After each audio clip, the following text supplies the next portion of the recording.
Hello there. Welcome to Crawlies. Today's case reminds me of a quote from Rick Riordan. Families are messy. Immortal families are eternally messy. Sometimes the best we can do is to remind each other that we are related for better or for worse, and try to keep the maiming and killing to a minimum. But in the case of Kristy Bamu, Magali Bamu seemed forgotten that it was her siblings that she was helping her boyfriend to torture, which eventually led to death. Kristy Bamu was a 15-year-old boy who was from London. On Christmas Day 2010, he was found dead in his older sister and her boyfriend's flat in Newham, East London. Okay, before I go further on this case, let me first introduce you to the older sister and the boyfriend. So Magali Bamu was born to her parents Pierre and Jacqueline in Congo. The family then moved to Paris with Pierre opening his carpentry business, designing and manufacturing furniture. He then moved back to Congo with his wife to continue his business. But in order to let Magali finish her studies, he decided to leave 13-year-old Magali with his wife's niece, Phoebe, and her husband Ferdinand in Dagenham, East London. It is stated that she was treated like a slave by the couple. She was forced to cook, clean, and look after the children and was not allowed to go to school. As she grew up, she signed up for courses in literacy, numeracy, and retail at the Sixth Form College in Stratford, East London, working as a domestic cleaner to pay her bus fare. She found work as a receptionist and later she works as a dental nurse. Along the way, she met Eric Bukubi through a mutual friend, and the two hit it off instantly. Eric Bukubi, who was football coach, was also born in Congo in 1983. His mother died during childbirth, so he was raised by his father. Throughout his life, he was taught by his father about a type of witchcraft called Kindoki. Kindoki was widely believed in Congo to be responsible for child possessions. So if a child was diagnosed as possessed, there will be steps taken to get rid of the evil spirit that was possessing them, which include beating, salvation submissions, water deprivations, and continuous prayer without food. It is also believed that during those horrifying steps of getting rid of the evil spirits, the child will not feel any pain from it.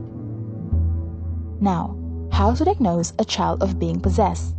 It is stated that the symptom of a child that has Kindoki was wetting the bed, biting their nails, and stealing a pencil. I know, it's a completely ordinary thing indeed, but in the eyes of a person who believes in Kindoki, it is dangerous. Let's go back to Kristy Bamu. In December 2010, Kristy Bamu, along with his 4 other siblings, an older sister Kelly Bamu aged 20, an autistic older brother Yves Bamu aged 22, a younger sister aged 11, and a younger brother aged 13, decided to visit their older sister Magali Bamu to spend their Christmas with her and her boyfriend Eric Bukubi. When the 4 of them arrived at their sister's place, everything started off very well, and for the next couple of days, everything was completely normal. But things began to turn sour on December 20th, when Kristy had wet his pants because he couldn't get into the bathroom. Because he was embarrassed by his action, he tried to hide his pants in the kitchen, but it was found out by the couple. Due to this incident, it triggered a lot of things, a lot of bad things. Eric Bukubi and Magali Bamu began to accuse all 5 siblings of being possessed with Kindoki. According to Kelly Bamu, the couple kept on asking them whether the 5 of them were witches or not, and Kelly Bamu repeated again and again that they were not witches. But still, the couple went along and decided to think that a sibling had come there to kill them. Believing that the siblings were witches, Eric Bukubi forced them to fast and pray all night to remove the Kindoki, and this went on for 3 days. At one point, Eric Bukubi even forced them to jump out a window to see if they could fly.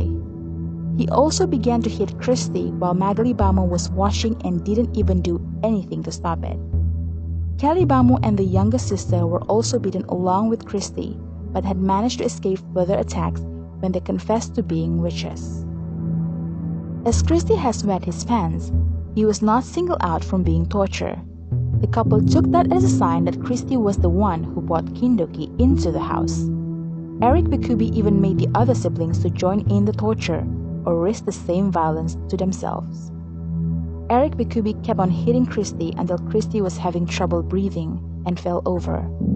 Instead of being concerned for Kristy's well-being, they were satisfied as that is a sign of the kindoki coming out of Kristy. Kristy was even struck in the mouth with a heavy bar and hammer, knocking out his teeth. Ceramic floor tiles and bottles were smashed on his head, and a pair of pliers was used to twist his ear. Kristy Bamu had also joined in the beating using a stick. During the torture, Kristy asked for forgiveness again and again, yet his sister, Kristy Bamu, did absolutely nothing, and was convinced that those siblings did bad things, and Kristy Bamu stated that Kristy Bamu even said that they deserve it.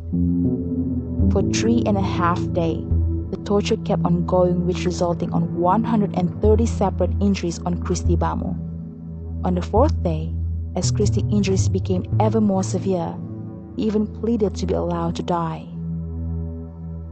On 25 December 2010, Eric Bikubi took Kristy into the bathroom for the purpose of ritual cleansing. He put him in the bath and started to run the water.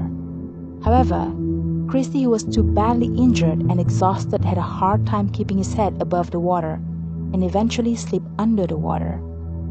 When Eric Bikubi realized that Kristy was not moving, he stopped what he was doing and pulled him out of the water. By then, it was too late. Paramedic called to the 8th floor flat tried to save Kristy, but he was already dead. In the blood-spattered living room, police found Kristy's brothers and sisters. All were standing in the living room, hysterical, terrified, and soaking wet. Both Eric Bikubi and Kristy Bamu were arrested that day. During the trial, Bikubi admitted manslaughter on the grounds of diminished responsibility caused by brain damage, but this was rejected. He also pleaded guilty to 2 counts of causing actual bodily harm to the girls. Kristy Bamu, on the other hand, denied the murder charge, as well as 2 charges of causing actual bodily harm to her other siblings. Kristy Bamu also stated that she loved her brother and never intended to kill him. She only did it because she was forced to do it. But the prosecution insisted she took part in the torture, hitting Kristy and encouraging Bikubi. Kristy Bamu at least did not want to hear her excuses by stating, "I am sure she still believes even to this day that we are witches." She even added, she didn't give a damn. Eric Bikubi was eventually sentenced to a minimum 30 years in prison, and Kristy was sentenced to a minimum of 25 years. The judge told the couple that the case was very sadistic, and the belief in witchcraft, however genuine, cannot excuse the assault and killing of any other human being.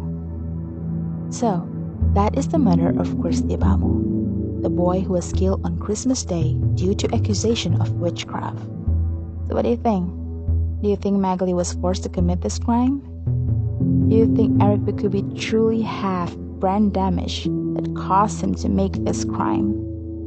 Or do the couple genuinely believe in witchcraft, a kindoki? Leave a comment down below and tell us what you think about this case. Do leave a like and subscribe if you enjoy this content. Bye!